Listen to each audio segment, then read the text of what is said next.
I turned 18 this year, in May, the month that I graduated high school. By coincidence, the majority of my friends turned 18 about that time too. All throughout high school we had celebrated birthday month, a time when one of our birthdays happened to fall on each of the weekends. When we turned 16, we each bought packs of cigarettes. At 17, we watched every R-rated movie in theatres, 2 times each. And at 18, we decided we'd be getting tattoos. But I had a problem. Of my 3 close friends, I was the poorest. My parents had kicked me out a few months before when they found the vodka in my closet, and I could just barely afford to pay rent with the waiter job I had picked up on nights and weekends. I managed to graduate high school with low marks, but I had graduated, which mattered to me, though I knew I wouldn't be heading to college. And now, my 3 other friends were leaving to start their futures. "I think I'm gonna get a benzene ring," said Lily, the nerdy but cute Asian girl who hung out with us and probably had more potential than us all together, behind my right ear. That way my parents wouldn't see it under my hair. We were sitting in the back of Brent's truck in the school parking lot, watching as the rest of the school let out. Brent was my best friend at the time, though he was planning on attending school 3 states away. "Aw, that'd be cute," said Mary, clinging to Lily's shoulder. "And I think I'll get a Bible verse right here. Something about purity."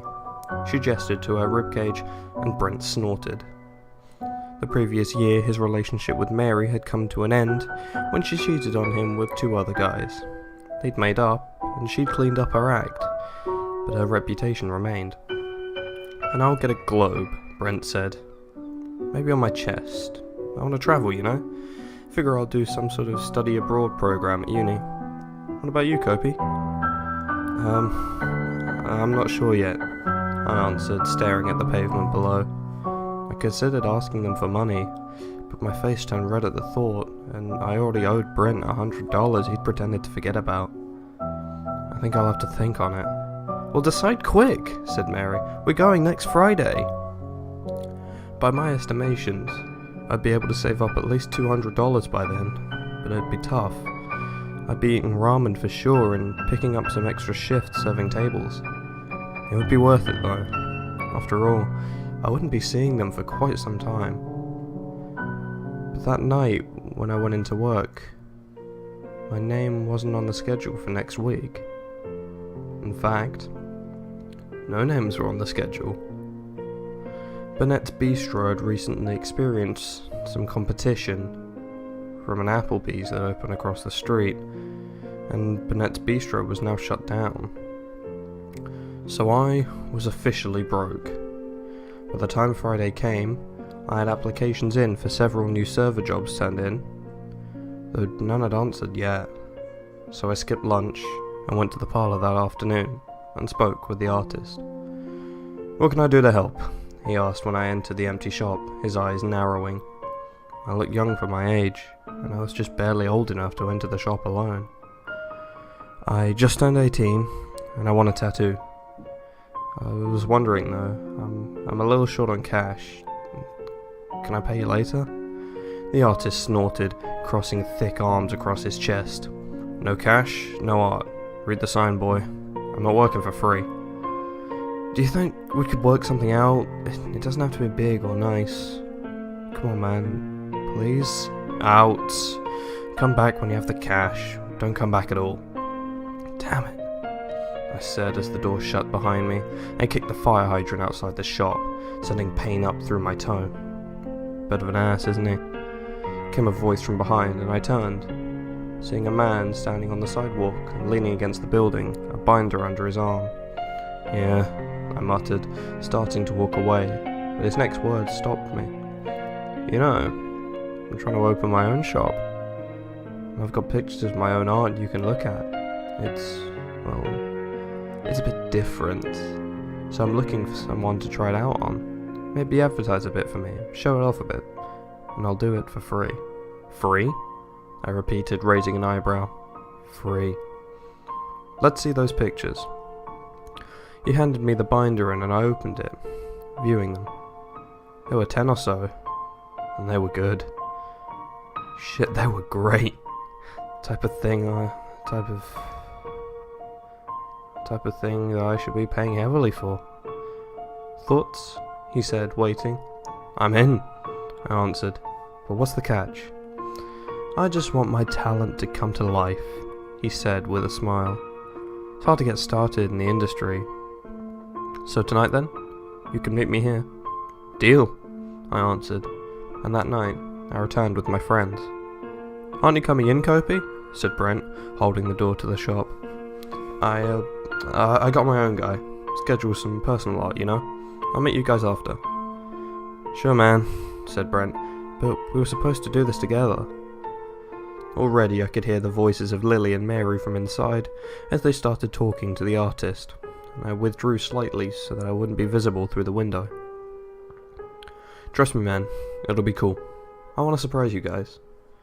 Whatever you say, answered Brent, and he walked inside, holding a sketch of the globe that he wanted for his own tattoo. I waited outside, and a few moments later the man from earlier appeared, touching my shoulder from behind. Ready? He said, and I nodded, following him down the street. Night had begun to fall, and his shadow melded with the dark as he tucked into a side alley and led me down some stairs. And there we came to a door, with a fresh sign over the door, and he led me inside. You'll have to excuse me, he said. I haven't had much time to set up shop. Apparently, I answered, looking about the room. There was a chair, some equipment, and 3 hanging light bulbs, but little else. A few boxes in the back, still packed and resting on concrete soaked with water leaking through the foundation. The ceiling tile was cracked next to them, where it had fallen to the floor. Go ahead and take a seat, the man said, and I hesitated. Then I swallowed and took the chair. It was free. I couldn't complain about free. And I didn't want to be the only one of my friends without a tattoo. Alright, this will take a bit. I need you to stay still, he said. How does your lower shoulder blade work? I have a design in mind, if you will. Something special. That works, I said, and removed my shirt. And he began, the buzzing filling my ears as I gritted my teeth. When he finished, he held up a mirror for me, and I looked at the work. Damn, I was happy. And damn, did it look good. It was a design of sorts, a looping that turned in upon itself, with strands that lay unfinished as the tattoo fell away. In case you ever want to expand it, he said, pointing to them, free of charge, since you're my first customer. And I think you'll find they're quite addictive.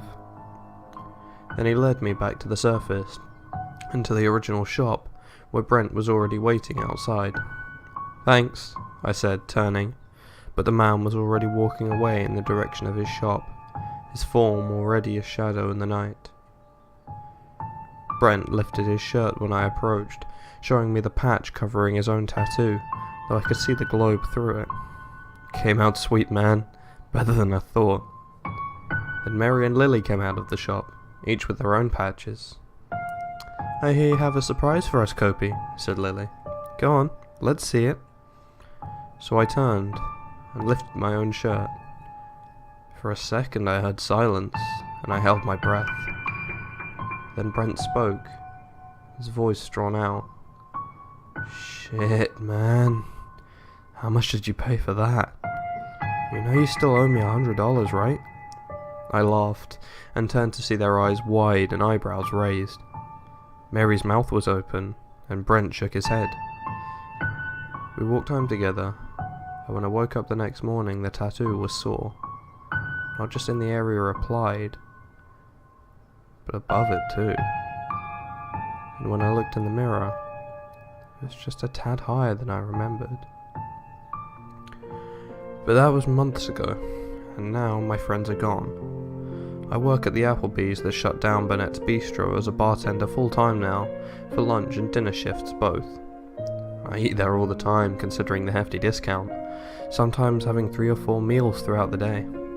It's not a health problem yet, since I'm losing weight, not gaining it. Must be all the extra work I'm doing. I've gotten a few new tattoos since my friends left, all connected with the first one. The problem with having a lazy manager is I walk home drunk, sometimes even black out, with the entire last hour of my shift a blur. My tattoo artist was right. Tattoos are addictive. During those nights, I must have stumbled back into his parlour and had more done.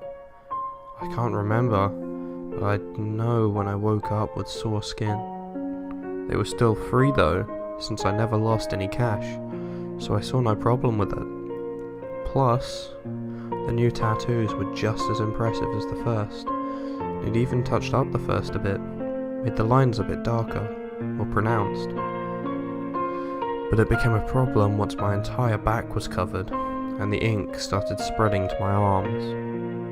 The other tattoos were of a wide variety of styles too, some coloured, some not, some pictures, some designs, all expertly drawn, but it was getting to be too much. "Damn it," I said one morning, glancing at my bicep. It stung, and there was a copy of my original tattoo, the swirls and lines staring back up at me. So I left home, and I walked to the parlour. Even though it was months before, I still knew the way. But no one answered when I knocked on the door, so I entered and looked around the inside. It was empty. The chair was gone along with the equipment. The hanging light bulbs were removed. A few additional ceiling tiles had fallen through and a layer of dust coated the floor. I stood there frowning, looking for life where there was none. But on the floor there was still the mirror from my first visit, so I picked it up and inspected my back to see if there was anything new. I choked, and shivers ran down my spine when I looked into the glass. For my original tattoo had not been copied on my back. It had been moved there.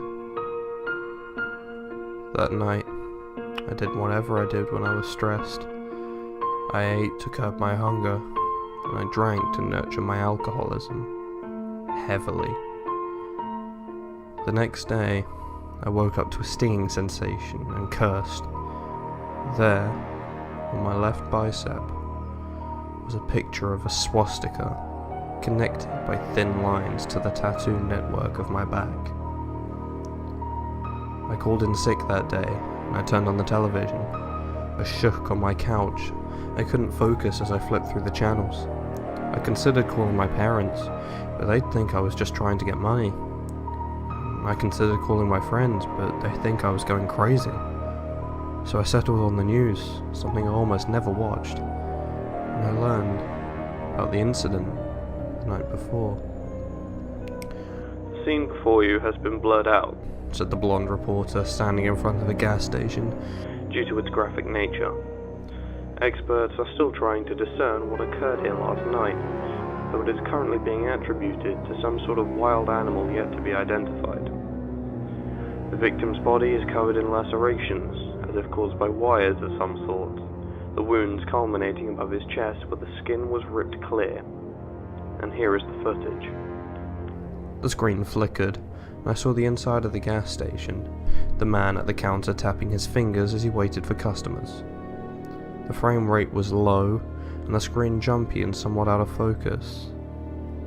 But the door opened, and a dark shape entered. It crawled along the ground, propelling itself forward with a single stump-like arm attached to a greater mass of black, similar in shape to a man's torso. The attendant pulled a gun from under the counter and began firing, bullets gouging into the floor. But the dark shape leapt onto him, swirls of black shredding his shirt in seconds. Then the camera blurred out, censored by the news team. But not before I saw what had been on the man's chest. A tattoo of a swastika. I shut off the television, staring at the tattoo on my arm. My muscles spasmed slightly, and it twitched, making me jump backwards. In my panic I began to drink, downing a fifth of whiskey before I could think it through. But before I passed out, I remember doing one thing. I set the camera of my laptop so it could view my bed, and I pressed record. Then I took 4 more shots until I couldn't remember slipping away. And today, I watched the footage. Watched as the dark swirls of ink peeled from my skin and twisted away until they formed an imitation shaped like my own body. Watched as it limped from the room, now as a torso with 2 stumpy arms, the collection of pictures and designs moving together in a single mass. It returned with the light of dawn, holding a flap of skin with a tattoo on it up to the camera on my laptop so I could see the picture. And then it pushed the skin onto my bare chest until they meshed together, and I had a new tattoo. Tattoo of a globe, one that I knew too well. A warning. And I wonder what would happen when all my skin is covered by ink and its template is complete.